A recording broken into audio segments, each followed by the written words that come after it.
नमस्कार, मैं जसविंदर लेकर हाजिर हूँ प्रोग्राम हेड टू हेड, जिसमें हम आपको रूबरू करवाते हैं उन शख्सियतों से जिन्होंने अपने क्षेत्र में, समाज में अपनी एक अलग पहचान बनाई है।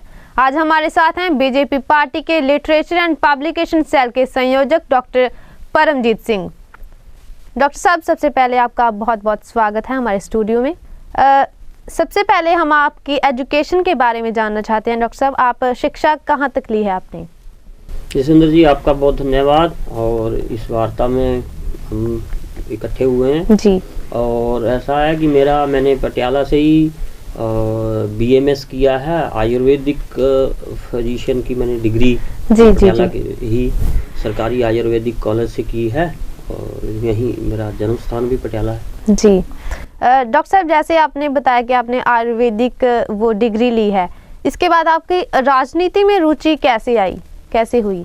ऐसा है कि मेरा बाई प्रोफेशन तो चिकित्सक हूँ, फिजिशियन हूँ और डॉक्टर हेडगेवार क्लिनिक मेरा पटियाला में ही है और वहाँ मैं अपना रेगुलर मेरा क्लिनिक मैं चला रहा हूँ। और राजनीतिक तो ऐसा है कि हम जो प्राणी हैं, मनुष्य एक सामाजिक प्राणी है जी। तो भाई मनुष्य का जीवन क्या केवल खाने पीने के लिए और कमाने के लिए हुआ है?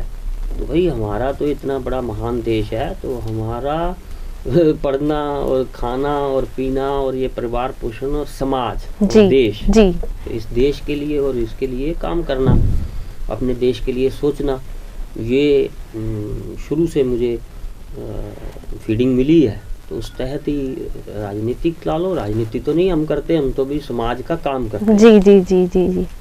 तो सर, आपने राजनीति में जब शुरुआत की, कौन सी पार्टी से आपने शुरुआत की? ऐसा है कि मैंने राजनीतिक पार्टी से किसी से भी नहीं शुरुआत की। मैं तो राष्ट्रीय स्वयंसेवक संघ में, RSS जिसे कहते हैं, हाँ जी, तो उसमें मेरे लिए अच्छा एक सौभाग्य था कि मैं जब पढ़ता था स्कूल में, तो उस समय ही एक अध्यापक के द्वारा, हमारे एक अध्यापक थे, उन्होंने मुझे संघ की शाखा में लेके गए और वहाँ हमें पता लगा कि देश क्या है, धर्म क्या है। जो मैंने बात की कि भाई हमारा क्या है कि पढ़ना, स्कूल के बाद कॉलेज के बाद अपनी डिग्री के बाद नौकरी के बाद शादी के बाद बच्चे तो बाद सारा एंड होगी लाइफ की। तो भाई ये जीवन नहीं है।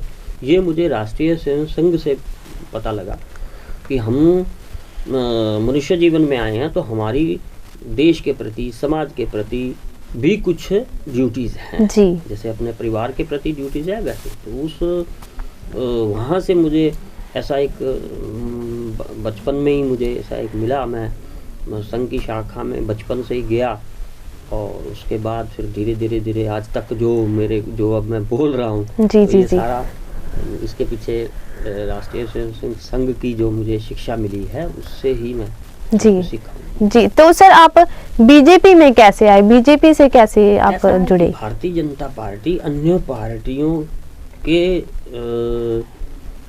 दृष्टि से इसका राष्ट्र हित में, जैसे भारतीय जनता पार्टी के कुछ नारे बड़े अट्रैक्टिव हैं जी। सबका साथ, सबका विकास। तो भाई आज देश में जो भ्रष्टाचार की बात होती है, आज देश में जो एकदम सबका साथ होना चाहिए और सबका विकास। तो आज क्या चित्र बन गया लोगों के मन में? राजनीति के प्रति लोगों की इतनी गलत धारणा, राजनीतिक नाम से लोगों का बिल्कुल एक अविश्वास और राजनीति के प्रति इतनी गंदगी। तो उसमें भारतीय जनता पार्टी का ही केवल नारा है कि भाई सबका साथ होगा और सबका विकास होगा। केवल हम ही मैं मंत्री बन गया तो मैं केवल घोटाले करके मेरा ही विकास हो। मेरा आज 50 किलो वजन है तो मेरा 1.5 क्विंटल हो जाएगा। तो भाई ये विकास जो है ये देशद्रोह है और ये केवल भारतीय जनता पार्टी कहती है। आज भी भारतीय जनता पार्टी का नारा है मजबूत भाजपा, मजबूत भारत। यदि पार्टी मजबूत होगी और जो हमारी अभी सरकारें आ रही हैं तो आप उसमें देखो 6 महीने हुए हैं केवल हमारी जी सरकार को, तो उसमें 6 महीने में 8 बार तेल का और हमारे कुछ साथी कांग्रेसी भाई हमारे कहते हैं कि ये तो इंटरनेशनल मामला है। अरे भाई 10 साल की सरकार में एक बार भी नहीं घटा, 6 साल की सरकार में 8 बार पेट्रोल सस्ता हो रहा है, 4 बार डीजल सस्ता हो रहा है। अच्छा, तो मतलब आपको लगता है कि नरेंद्र मोदी जी की सरकार आई है तो कुछ फायदा हुआ है, लोगों को कुछ विकास हुआ है? बिल्कुल, नरेंद्र मोदी जी गुजरात में तीसरी बार मुख्यमंत्री बने जी, और उसमें हमारा पहले कहते थे कि भारतीय जनता पार्टी, हम छोटे थे तब भी कहते थे कि ये तो हिंदुओं की पार्टी। जी जी जी। उसके बाद थोड़ी भारतीय जनता पार्टी का काम बढ़ा तो कहने लगे कि ये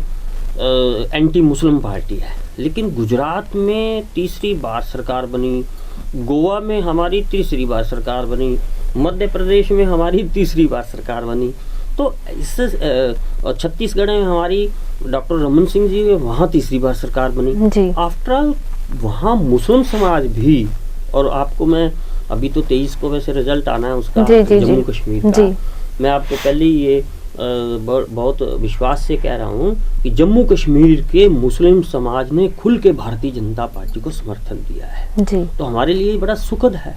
भारतीय जनता पार्टी किसी भी एक संप्रदाय, किसी भी एक जाति, किसी भी एक वर्ग के लिए नहीं, भारतीय जनता पार्टी पूरे देश के वासियों के, देशवासियों के विकास के लिए काम करती है। इसलिए मेरा इस पार्टी के प्रति ज़्यादा लगाव है और समर्पण है जी।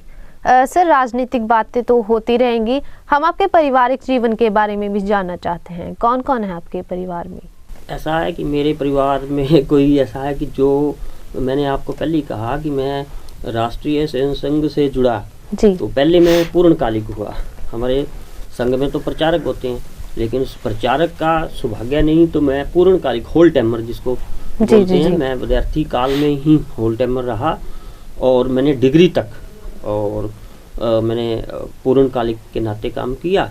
और उसके बाद पंजाब की जब बहुत ज़्यादा राजनीतिक स्थिति खराब थी 93 में जी। तो पार्टी में उस समय मेरे पास भारतीय जनता पार्टी की कोई जिम्मेदारी नहीं थी, मेरे पास राष्ट्रीय स्वयं संघ की जिम्मेदारी थी। लेकिन मैं पटियाला के घनौर क्षेत्र से मैं चुनाव भी लड़ा और उस विकट स्थिति में देश के लिए और समाज के लिए काम किया। और मेरा जो परिवार है वो पार्टी ही मेरा परिवार है और मैं पार्टी ही मेरा है। मेरा बहुत ज़्यादा कोई लंबा चौड़ा, मेरा कोई जटिल ऐसा कुछ नहीं है जी जी जी। मेरा तो तन मन और सब कुछ जो है जी और अपने देश के, समाज के और पार्टी के लिए जी। जैसे हमें ज्ञात हुआ है कि आप संपादक भी हैं, कमल सुनेहा के संपादक हैं आप। राजनीति और संपादकी को कैसे देखते हैं आप? ऐसा है जसविंदर जी, मैंने आपको पहले ही कहा है कि हर सब चीज़ें ऐसी जुड़ी हुई हैं, एक से कड़ी है।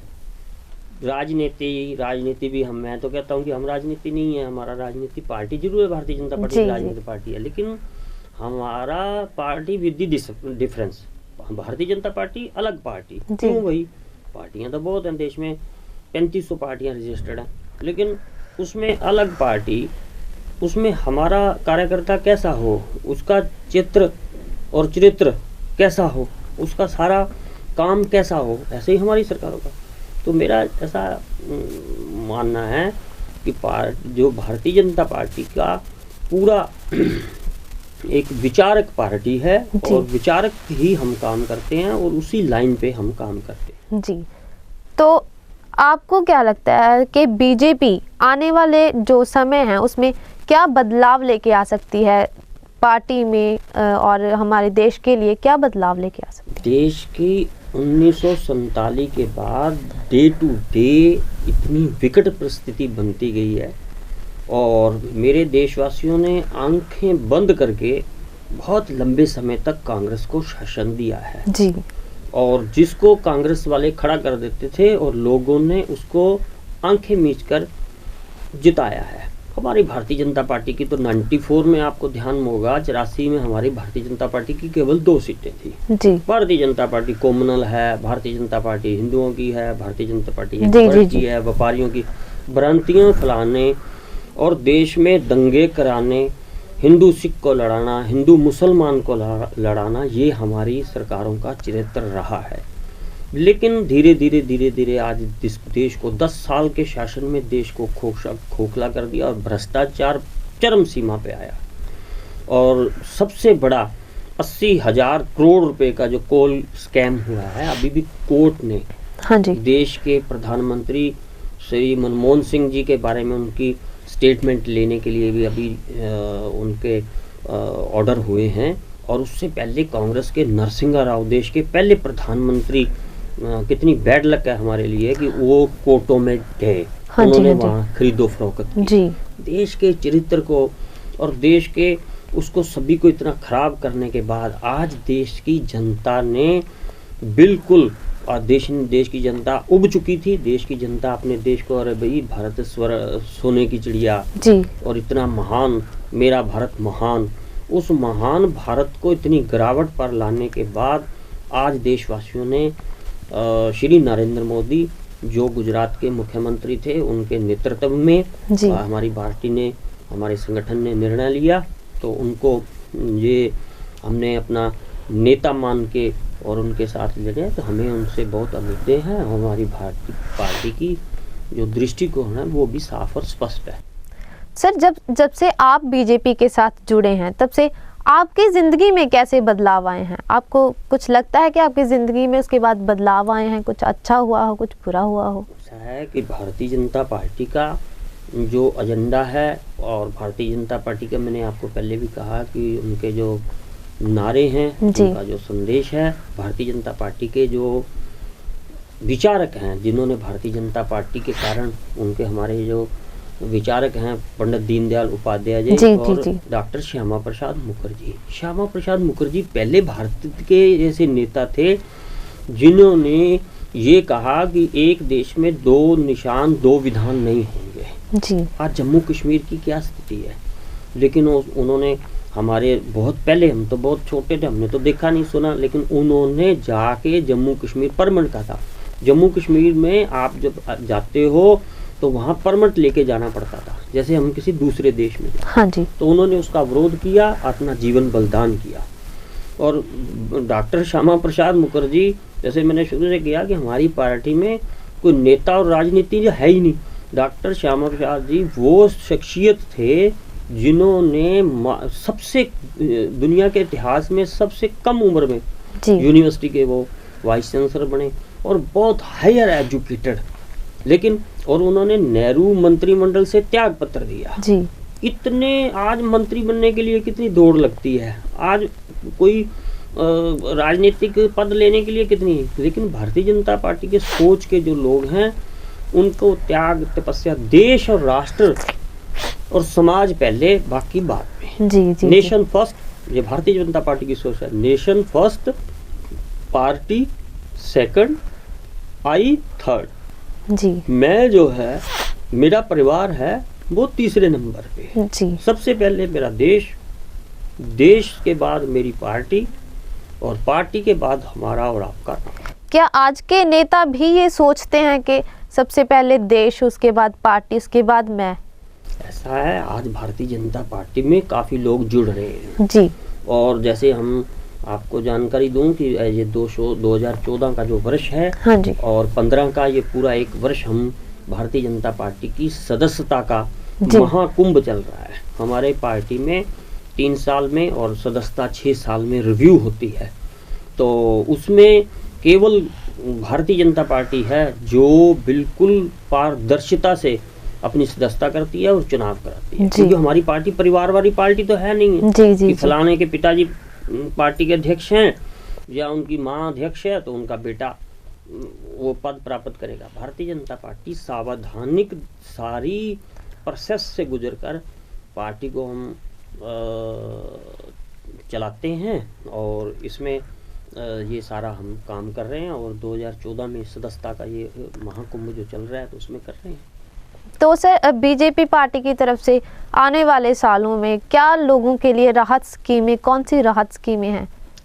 6 महीने की जो हमारी केंद्र में मोदी सरकार जी ने प्रधानमंत्री धन योजना का जो उन्होंने चलाया है, आपको ध्यान में होगा कि 1972 में श्रीमती इंदिरा गांधी देश के प्रधानमंत्री थे। उन्होंने बैंकों का राष्ट्रीयकरण किया था, नेशनलाइज किए थे बैंक। जी। तो उस समय उन्होंने ये कहा था कि भी लोगों में बैंक की जो सर्विसेज हैं, तो देश के सभी लोगों के पास जो बैंक की जो सर्विसेज हैं और देश के लोग जाएं, लेकिन 1972 से लेकर आज तक 2014 तक मोदी सरकार जी के आने से पहले आप देख लो, कोई भी बैंक की, कोई गरीब आदमी कभी आपने बैंक में देखा था?